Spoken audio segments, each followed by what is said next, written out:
Bismillahirrahmanirrahim.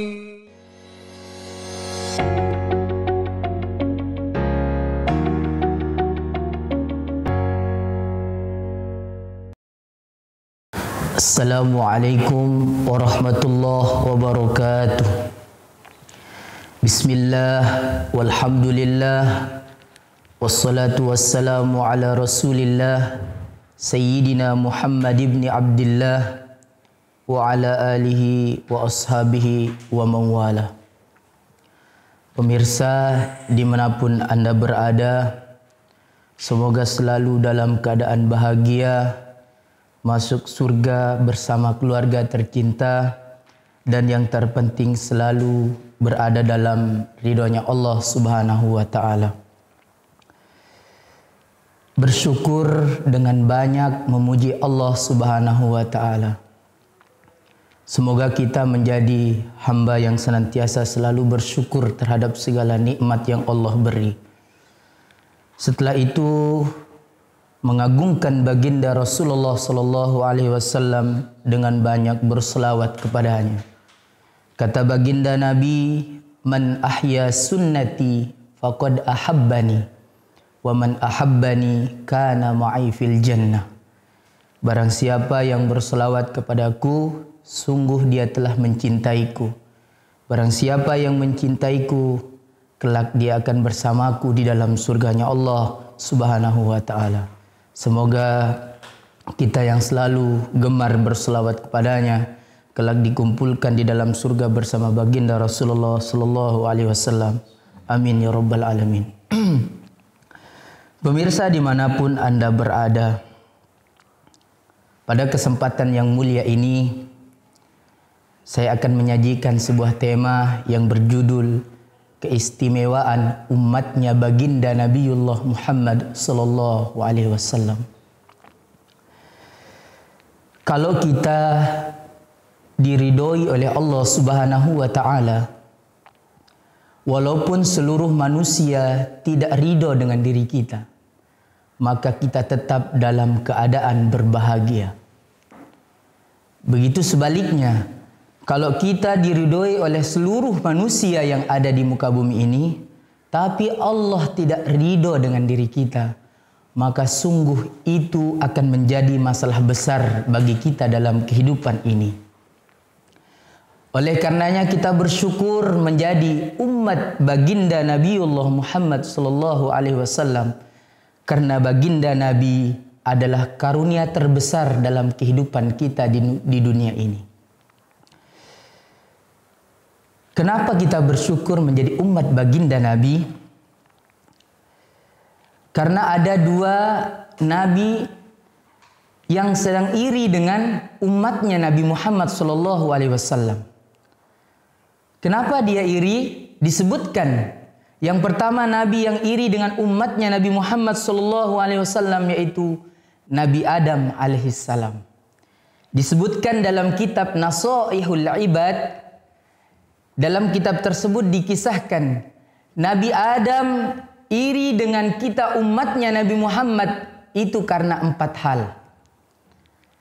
Yang pertama yang membuat Nabi Adam iri kepada kita umatnya Nabi Muhammad, kata Nabi Adam di dalam kitab Nasaihul Ibad itu disebutkan bahwasannya aku iri kepada umatnya Nabi Muhammad. Yang pertama disebabkan qabulu taubati kana fi Makkah. Kata Nabi Adam, diterimanya taubatku dulu itu hanya di kota Mekkah. Wa ummati Muhammad, tapi kalau umatnya Nabi Muhammad, kata Nabi Adam, yatubuna kulla makanin, mereka bertobat kepada Allah di semua tempat, fayaqbal, maka Allah menerima tobatnya. Jadi aku iri kepada umatnya Nabi Muhammad, dimanapun dia bertobat kepada Allah, di tempat apapun itu Allah menerima taubatnya. Sedangkan aku hanya diterima taubatku ketika aku berada di kota Mekkah. Jadi itu yang menyebabkan Nabi Adam iri kepada kita umatnya Nabi Muhammad sallallahu alaihi wasallam.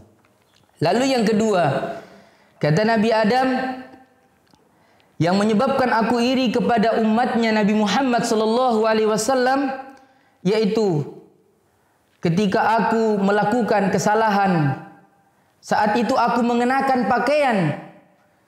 Setelah aku melakukan kesalahan itu, Allah melepaskan, menanggalkan seluruh pakaian yang aku pakai. Sedangkan umatnya Nabi Muhammad sallallahu alaihi wasallam, dia bermaksiat, mereka berdosa, berbuat dosa, tidak menggunakan pakaian, tapi setelah itu Allah masih tetap memberikan kepadanya pakaian. Allah masih menjaganya, Allah masih memberikan pakaian kepadanya. Sedangkan aku tidak. Aku ketika melakukan kesalahan, Allah melepaskan, menanggalkan seluruh pakaianku. Sehingga aku tidak berpakai busana, tidak memakai pakaian apapun. Sedangkan umatnya Nabi Muhammad walaupun melakukan kesalahan, Allah masih tetap memberikan pakaian kepadanya. Jadi aku iri kepada umatnya Nabi Muhammad, kata Nabi Adam. Lalu yang ketiga, kata Nabi Adam, aku iri kepada umatnya Nabi Muhammad, yaitu wa ummati Muhammadin sallallahu alaihi wasallam ya'sunallah. Umatnya Nabi Muhammad sallallahu alaihi wasallam ketika mereka melakukan maksiat kepada Allah Subhanahu wa taala, la yufarriqu baina azwajihim. Dia itu tidak dipisahkan dari pasangan-pasangan mereka. Sedangkan aku, kata Nabi Adam, ketika melakukan satu kesalahan, Allah memisahkanku dari istriku. Sedangkan umat Nabi Muhammad tidak dipisahkan dari istri-istri mereka, pasangan-pasangan mereka. Jadi aku iri disebabkan kemuliaan yang dimiliki oleh umatnya Nabi Muhammad SAW. Lalu yang keempat, kata Nabi Adam, aku juga iri kepada umatnya Nabi Muhammad. Kenapa? Karena ketika aku melakukan kesalahan, ketika aku berada dalam surga, aku melakukan kesalahan, Allah mengusirku dari surga, mengeluarkanku dari surga. Sedangkan umatnya Nabi Muhammad, ketika mereka melakukan kesalahan di dalam surga, dia bertobat kepada Allah, Allah tetap memasukkannya ke dalam surga. Jadi dalam kitab ini disebutkan 4 hal yang membuat Nabi Adam iri kepada kita umatnya Nabi Muhammad sallallahu alaihi wasallam. Lalu yang kedua, Nabi yang iri dengan kita umatnya Nabi Muhammad, yaitu Nabi Musa alaihi salam. Dalam kitab Sabilul Idqar wal Iktibar disebutkan, Syekh Sayyid Muhammad Alawi menyebutkan dalam kitabnya bahwasannya ketika Nabi Musa alaihi salam bermunajat di Bukit Tursina. Nabi Musa ini adalah disebut oleh Allah dalam Al-Quran, wa kallamallahu Musa taklima, orang yang diberikan kemampuan langsung berbicara dengan Allah. Jadi dalam kesempatan itu, dalam munajatnya, Nabi Musa alaihissalam berkata tentang isi dari kitab Taurat yang diamanahkan kepadanya.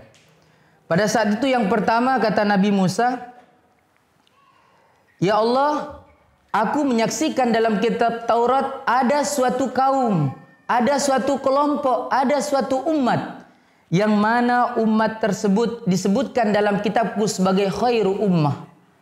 Bolehkah aku, kata Nabi Musa, bolehkah umat tersebut, kaum tersebut menjadi kaumku? Tapi apa kata Allah? Wahai Musa, umat yang engkau sebut sebagai khairu ummah, kuntum khairu ummah, sebaik-baik umat itu adalah umatnya Nabi Muhammad sallallahu alaihi wasallam. Dimanapun dia berada, dia selalu melakukan perbuatan yang mulia, yaitu kuntum khairu ummatin ukhrijat linnas ta'muruna bil ma'ruf tanhauna 'anil munkar.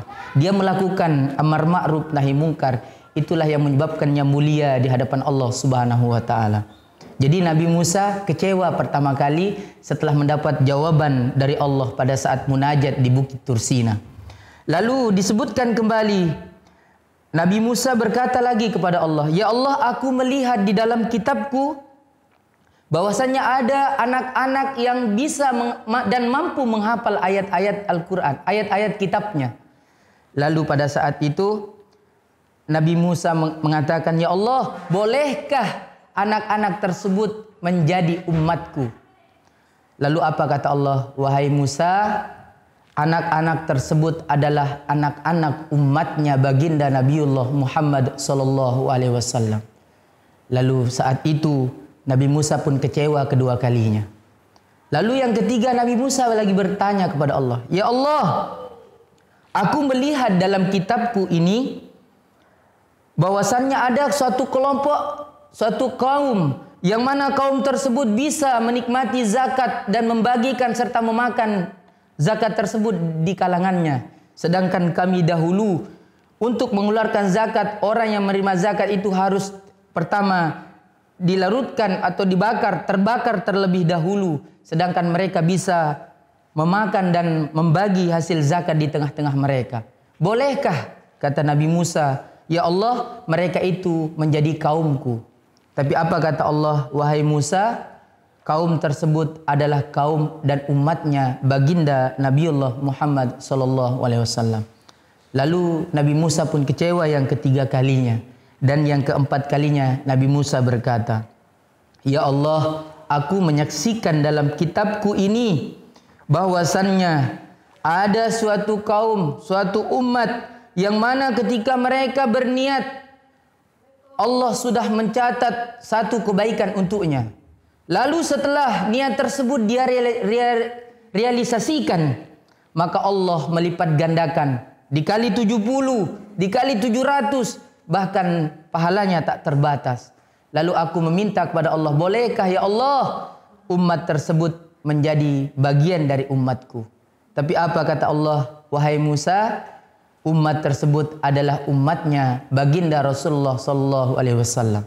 Lalu apa kata Nabi Musa? "Ya Allah, izinkanlah aku juga menjadi umatnya baginda Nabi Muhammad sallallahu alaihi wasallam."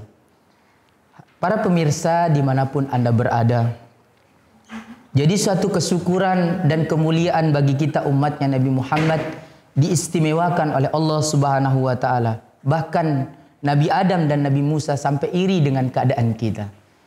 Sampai Nabi Musa pun berharap meminta kepada Allah supaya Nabi Musa dijadikan umatnya Nabi Muhammad. Jadi kita yang sekarang ini harus bersyukur yang sebesar-besarnya kepada Allah karena kita sudah berada dan menjadi bagian dari umatnya baginda Rasulullah sallallahu alaihi wasallam. Rasulullah sallallahu alaihi wasallam, Nabi Musa saja meminta supaya menjadi umatnya beliau. Bagaimana dengan kita yang kadang sunnah beliau terkadang kita anggap sepele dan kita tidak kerjakan. Sedangkan Nabi Musa pun berharap Allah menjadikannya menjadi umatnya baginda Nabi Muhammad sallallahu alaihi wasallam. Para pemirsa dimanapun Anda berada, jadi sebagai kesimpulan, bersyukur, perbanyak bersolawat kepada baginda Nabi, perbanyak melakukan sunnah-sunnah baginda Rasulullah, karena kita sudah dimuliakan oleh Allah sebagai umatnya Nabi Muhammad sallallahu alaihi wasallam. Sebagai kesimpulan, mudah-mudahan kita menjadi bagian umat yang dicintai oleh baginda Rasulullah, menjadi umat yang kelak mendapat syafaat dari baginda Rasulullah, dan yang terakhir menjadi umat yang kelak dikumpulkan bersama Rasulullah di dalam surganya Allah Subhanahu wa taala. Amin ya rabbal alamin. Demikianlah ceramah pada kesempatan yang mulia ini. Semoga para pendengar dimanapun Anda berada bisa mengambil hikmah, bisa mengambil ibrah, bisa mengambil pelajaran yang sebaik-baiknya, dan bisa tentunya lebih mencintai baginda Rasulullah sallallahu alaihi wasallam dan menjadikan teladan dalam kehidupan kita di dunia ini. Mudah-mudahan bermanfaat. Sekian dari saya. Assalamualaikum warahmatullahi wabarakatuh.